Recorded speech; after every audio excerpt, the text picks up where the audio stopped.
Hi, everybody. Let's read another story. This is called The Day Snuffy Had the Sniffles. Poor Snuffy. Oscar the Grouch popped out of his can just in time to see Big Bird skipping down Sesame Street. Go away, Bird, Oscar grumbled. All that cheerfulness will ruin my day. Besides, it's time to get to collect the trash. I'm too busy to talk to you. That's okay, Oscar, Big Bird said. I'm in a big hurry to get to Snuffy's house so I can cheer him up.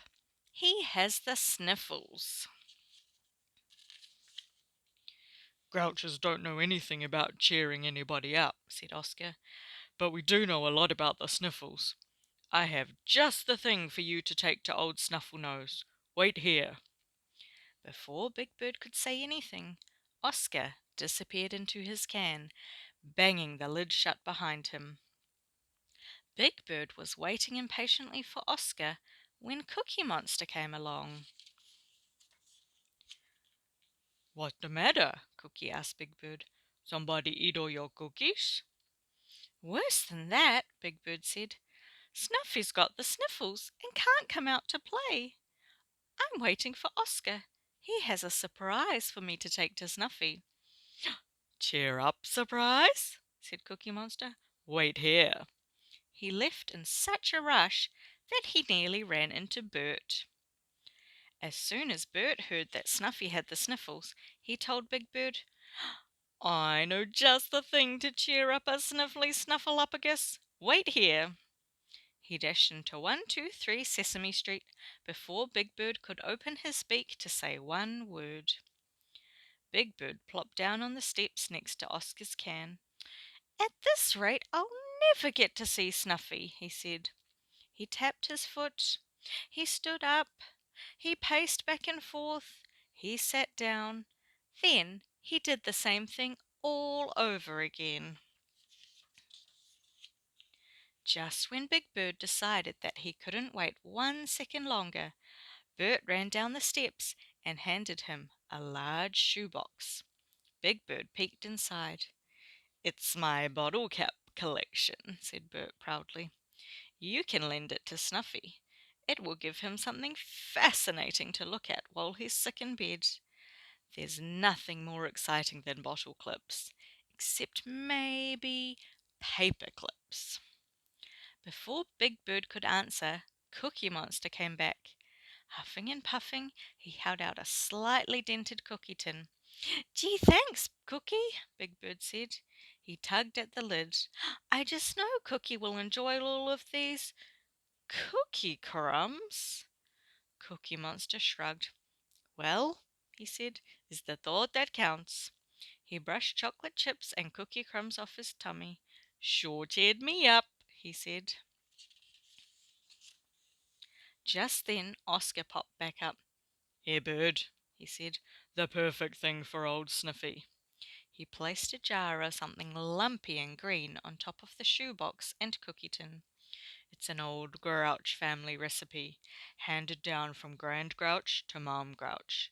It's sure to cure even snuffleupagus-sized sniffles. Sardine and sauerkraut soup, Oscar said. Bert and Cookie Monster held their noses. There, they said. You'd better get a move on, Bird, said Oscar. Can't let that soup get too warm. Sardine and sauerkraut soup only tastes its worst when it's good and cold.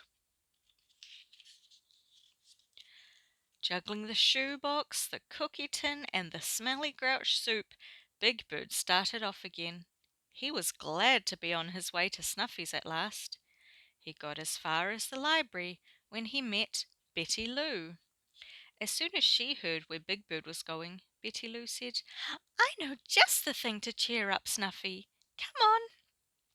Before Big Bird could make a peep, Betty Lou took him up the steps and into the library. Everybody's sure in a hurry to make me wait, said Big Bird, looking around. Finally, Betty Lou came back. She balanced a thick book on top of Big Bird's bundles. Here's an animal picture book for Snuffy to look at all by himself. And here's a monster storybook for his mother to read to him. She piled an even thicker book on top of the first one. There's nothing like a good book to cheer you up, said Betty Lou. Big Bird's arms were so full he couldn't wave goodbye to Betty Lou. It's a good thing Snuffy's cave isn't far, he said. What do you have there, Big Bird? The Count called from his castle window. One shoebox, one tin, one jar, two books. Wonderful! I have just the thing for you, friend, the Count said. Wait here.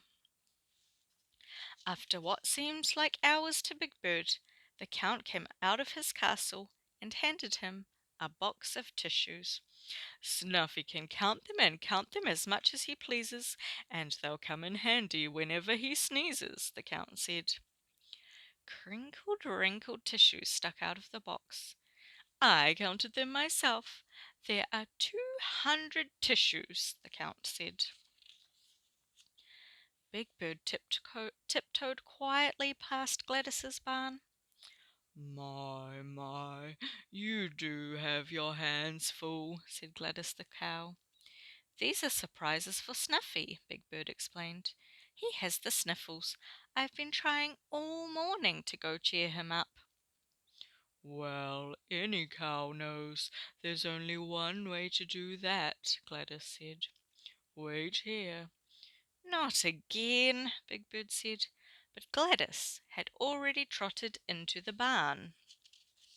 Gladys's cheer-up present turned out to be a pint of ice cream. It was getting soft and soggy in the noontime sun.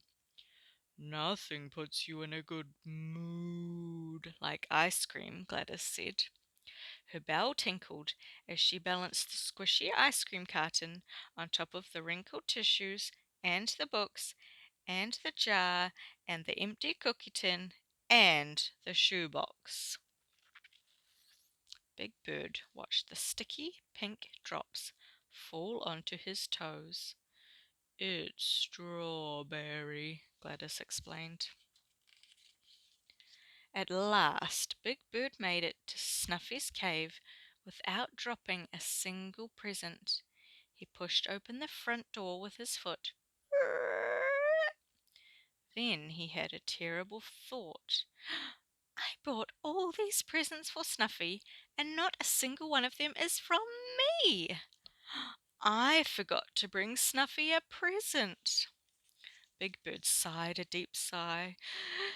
Oh, and shifted the slippery pile of presents. I hope Snuffy won't be too disappointed, he said. And there was Snuffy, propped up on huge stuffed pillows in his snuffleupagus-sized bed. On a tray in front of him was a glass of orange juice, a box of cough drops, a colouring book, and a box of crayons. Snuffy had an ice pack on his head and a thermometer sticking out of his mouth.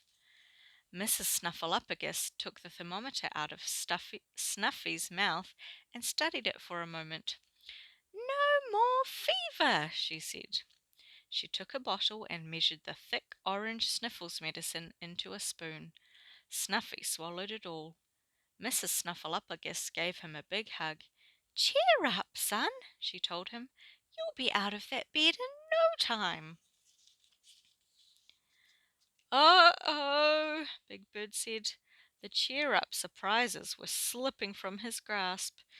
Ah, ah, shoo! Snuffy sneezed a gigantic snuffle sneeze that rattled everything in the room. The presents crashed to the floor. Crash! Oh dear, said Mrs. Snuffleupagus. Big Bird stood in the doorway, feeling sadder than ever. How could he cheer up Snuffy now? Snuffy blew his snuffle on a handkerchief the size of a tablecloth. Then he smiled at Big Bird.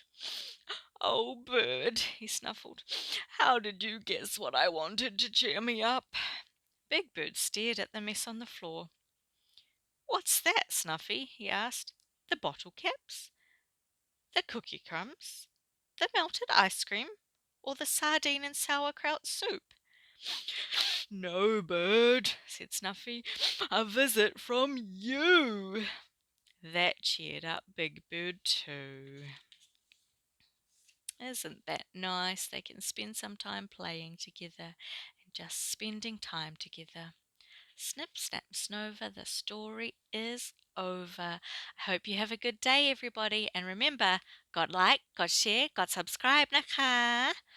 Or in English, remember to like, share, and subscribe to my channel. Thank you. Bye.